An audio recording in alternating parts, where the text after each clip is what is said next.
Estamos presentando Combinación Clave 92.9. La clave me escucha. Estamos ya con nuestra última entrevista de la mañana con José Francisco Jurasek, sacerdote jesuita, capellán general del Hogar de Cristo. ¿Cómo estás, José Francisco? Hola, Fernando. Gusto saludarte tanto tiempo. Cada cierto tiempo conversamos contigo para no perder un poquitito el anclaje a la realidad más brutal que tiene nuestro país, que es situaciones de pobreza, que es situaciones de distanciamiento social muy fuerte en materia de grandes grupos de personas, todo el trabajo que ustedes hacen, lo que incluso ha incorporado la migración. Y desde ese punto de vista queríamos hacer un repaso a cómo estás viendo estos momentos y sobre todo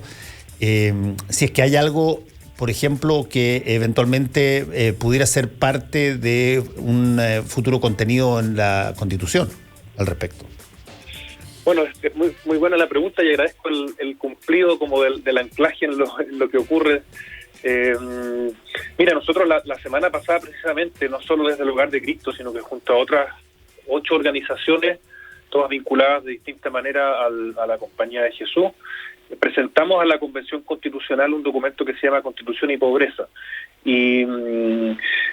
buscando primeramente visibilizar, porque efectivamente lo que ocurre es que a medida que nuestro país ha ido progresando y desarrollándose, bueno, las ciudades se han ido haciendo más grandes y hay sectores de la ciudad que se hacen invisibles para muchos. Y entonces, bueno, nos preocupa mucho que no sea simplemente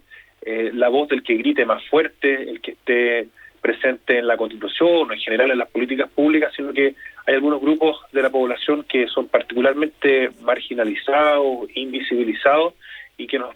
interesa que estén presentes, porque el principio de bien común, que es que promover las condiciones sociales que sean favorables para todos, para que cada cual pueda desarrollar al máximo su propia perfección, el ideal que quiere de vida, con esas condiciones sociales no siempre son favorables. Hay algunas personas para las que la pista se hace muy pesada. Entonces, bueno, en fin, ahí es algo que nos preocupa mucho y precisamente nos recibió Elisa Luncón el martes de la semana pasada. Fue una conversación bien fraterna y muy desde la disposición a escuchar y a reconocer precisamente estos grupos de personas en los distintos territorios en los que hay una necesidad acuciante y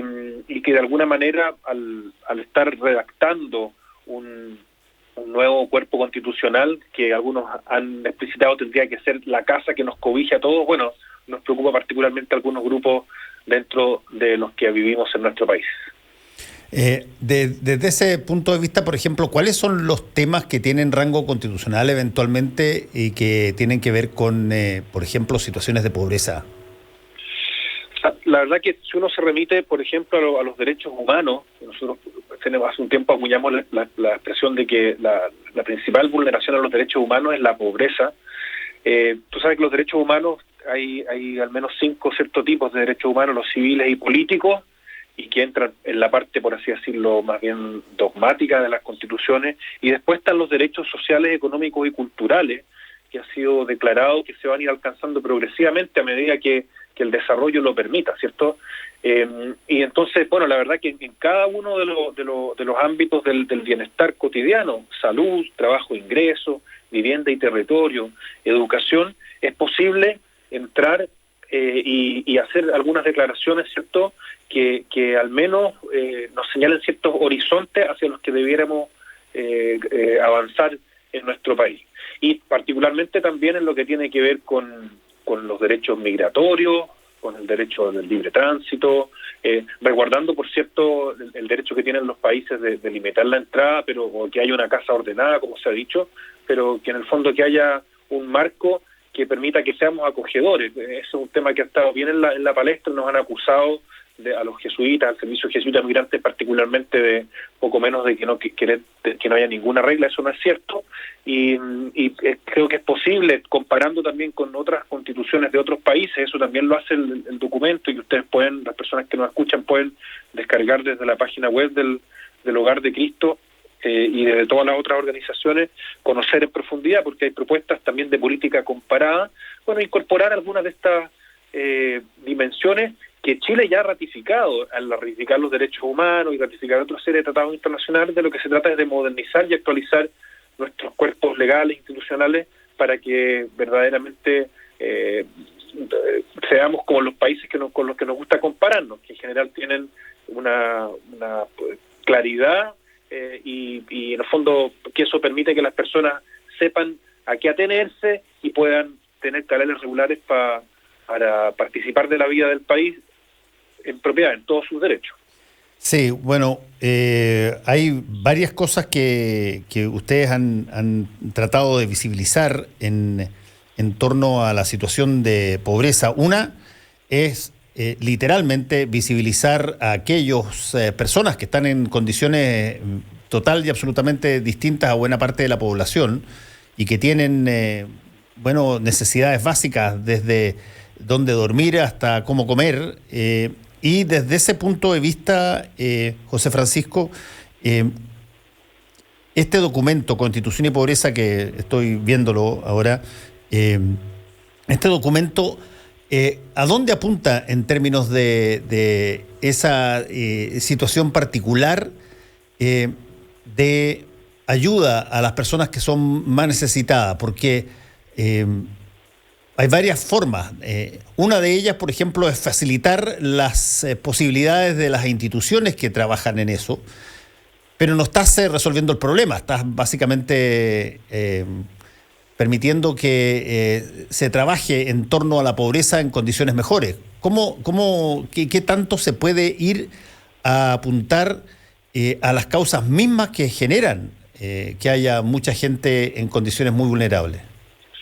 Mira, yo creo que una pista la puede dar la manera como hemos ido particularmente midiendo o evaluando la pobreza. Si por años la única variable que evaluábamos era el tema del ingreso y el sueldo autónomo, o después considerando los aportes que hace el Estado, ahora desde la perspectiva de la multidimensionalidad incorporamos también dimensiones transversales del bienestar, como son la salud, trabajo, ingresos, vivienda y territorio, educación. Yo creo profundamente en la capacidad que tiene cada persona para ponerse de pie, para desplegar sus habilidades, sus gustos, sus intereses, sus capacidades,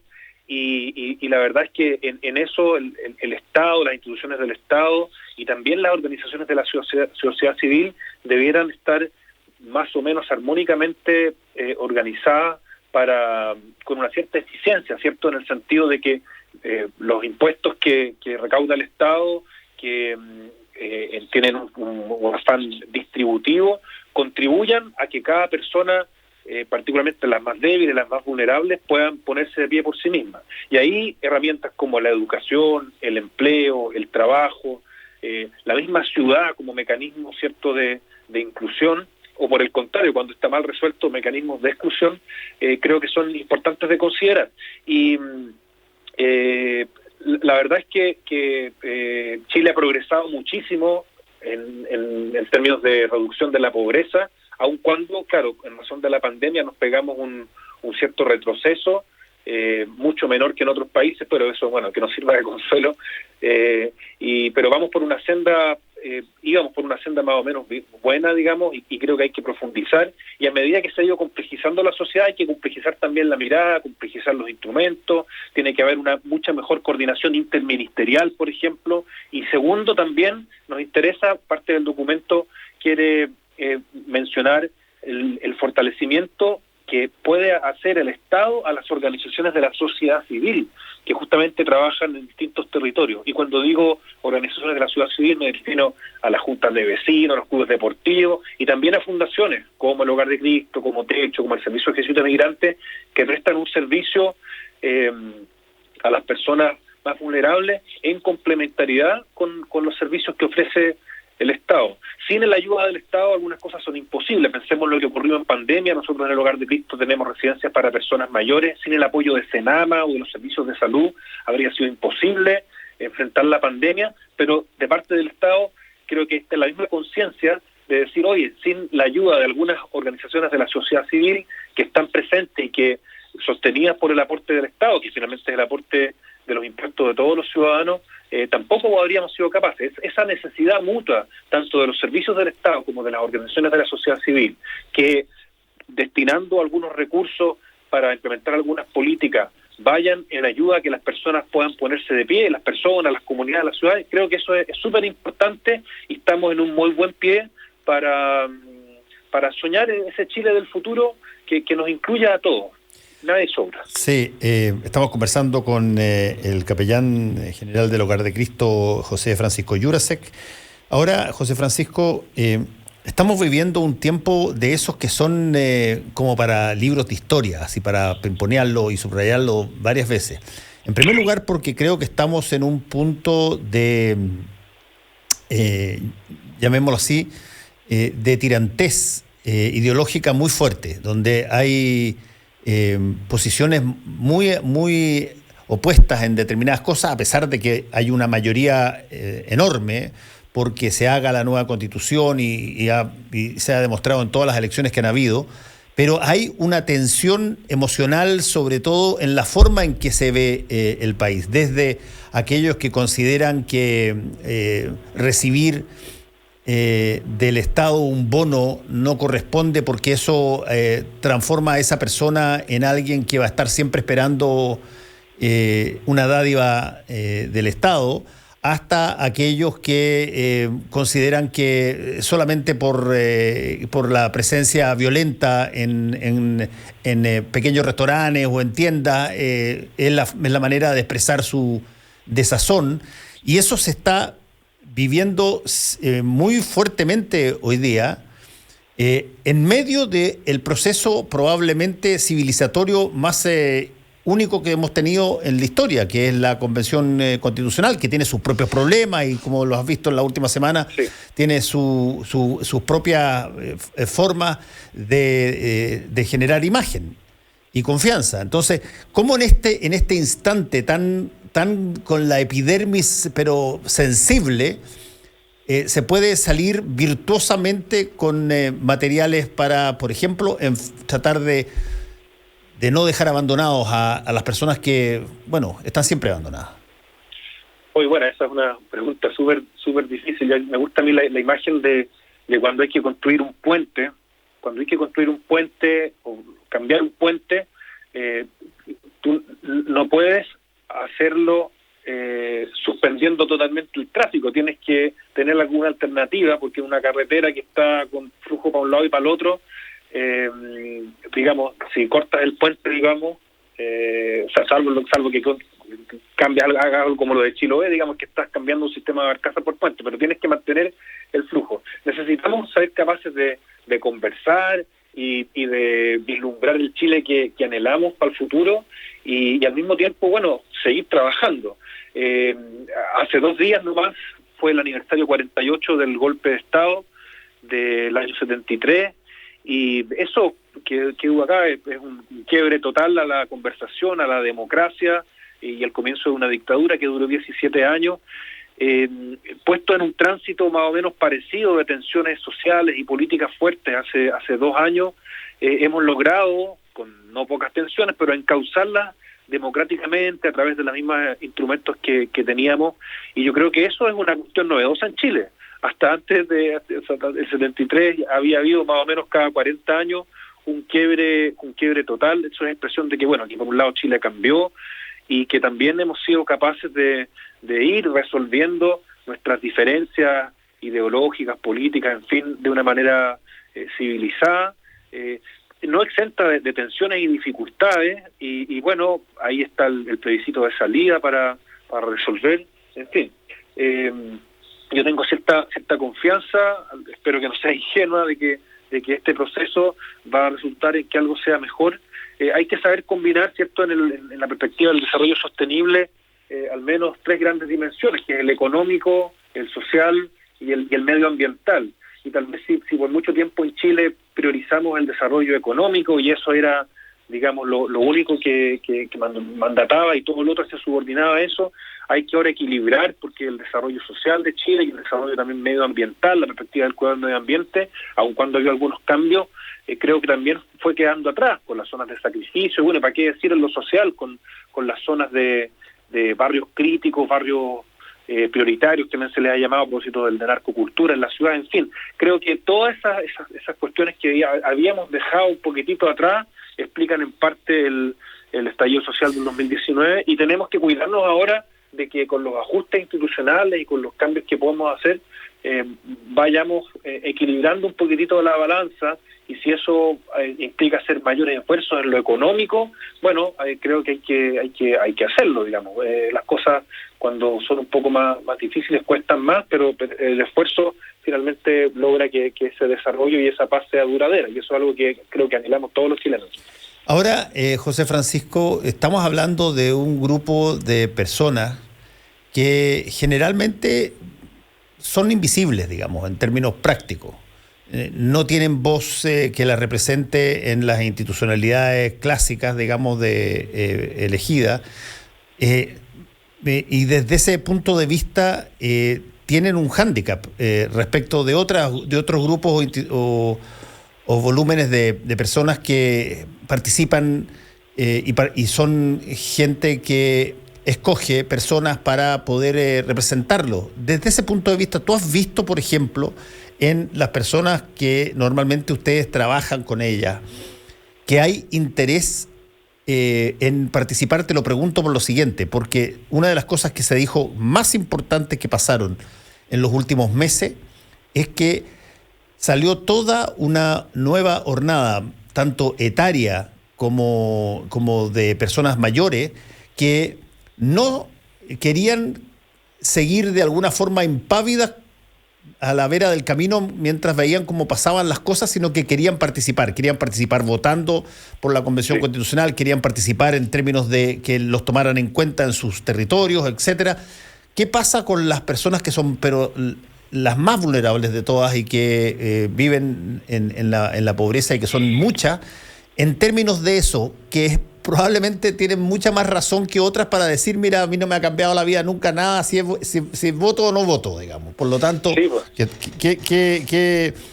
¿Qué mirada hay ahí? Lo más terrible muchas veces es una especie de desesperanza aprendida, que una especie, mira, no va a cambiar nada, más de lo mismo, finalmente cambian allá arriba unos por otros, sillitas musicales, como se quiera decir, se arreglan los bigotes entre ellos y no cambia nada. Yo creo que esa es un poco la decepción también de la Convención Constitucional a propósito de este fraude del señor Roja, que sí. Porque es un fraude, que eso mina de nuevo y dice, chuta, bueno, pensábamos que la cosa iba para bien y más de lo mismo. Mira, yo tengo dos ejemplos bien potentes. Uno es los círculos territoriales, que junto con Fondo Esperanza y Techo, el Hogar de Cristo organizó justo después del estallido social, en que promovimos participación de grupos en las hospederías para personas en situación de calle, en los campamentos con que trabaja Techo también con las mujeres que están en el Fondo Esperanza, y sorprendentemente hubo mucha deseo de participar, y el diagnóstico era más o menos parecido al que ocurría o se podía ver en otro tipo de instrumentos o encuestas. Entonces, al momento de preguntar y de invitar a participar, creo que hay un deseo grande, pero sobre todo si se vislumbra que hay una cierta esperanza. Y ahí tomo yo la experiencia, una conversación que tuve hace poquito con Doris González del movimiento Ucamau, que hizo algo parecido hace 10 años, y cuando había que ponerse a organizar al grupo, el tema que concitó mayor interés era el tema de vivienda, de su vivienda, y eso logró organizarlo nosotros. Entonces, cuando uno logra encontrar una causa que movilice y que sabéis que esto, si nos organizamos, va a redundar en un bienestar para mí y para mis hijos y para mis nietos, ahí yo creo que las personas se organizan y le dedican tiempo. Y ahí tomo el ejemplo de Ucamau, que me sorprendió, yo no lo conocía, y inauguraron hace un par de años Maestranza aquí en Estación Central, un conjunto de casas como de 500 personas, oye, súper organizado. Ejemplos como eso, microejemplos de como eso, hay por montones en muchas partes, y a veces lo visibilizamos poco. Uno ve los noticiarios y te muestran más los portonazos y otras cosas que más bien desalientan, y habría que tratar de visibilizar esos otros ejemplos. Pero es verdad, hay una cierta desesperanza aprendida, y también hay a nivel local en las municipalidades mucho todavía clientelismo de canasta y cosas, qué sé yo, que veamos lo que ha pasado con los narcos también, se han transformado en los padrinos en muchos lugares y han organizado, ellos han provisto de alimentos a las ollas comunes, entonces se genera un círculo vicioso que lo que hace es que no cambien mucho las cosas. Pero yo tengo cierta esperanza y hay que persistir en ella y seguir convocando, organizando. Creo que ese es el camino, digamos, y he sido testigo particularmente de los círculos territoriales que te contaba, de que cuando hay una metodología que sea sencilla de entender, a veces los políticos hablan en difícil, cuando uno consigue conversar, digamos, y explicar las cositas más o menos de una manera que se pueda entender, hay deseos de participar. Y sobre todo cuando se ve una esperanza, un horizonte de mejora, eso creo que también convoca. Ahora, José Francisco, desde ese punto de vista, uno de los temas más recientes, si tú quieres, en términos de volumen, y ustedes lo han trabajado muy directamente, es el tema migratorio. Sí. Que siempre se mira el tema de migración, nosotros en primer lugar, como, llamémoslo así, la gente que llega a Chile. No se mira tanto como la gente que sale de Chile, porque eso no hemos tenido procesos que de pronto hagan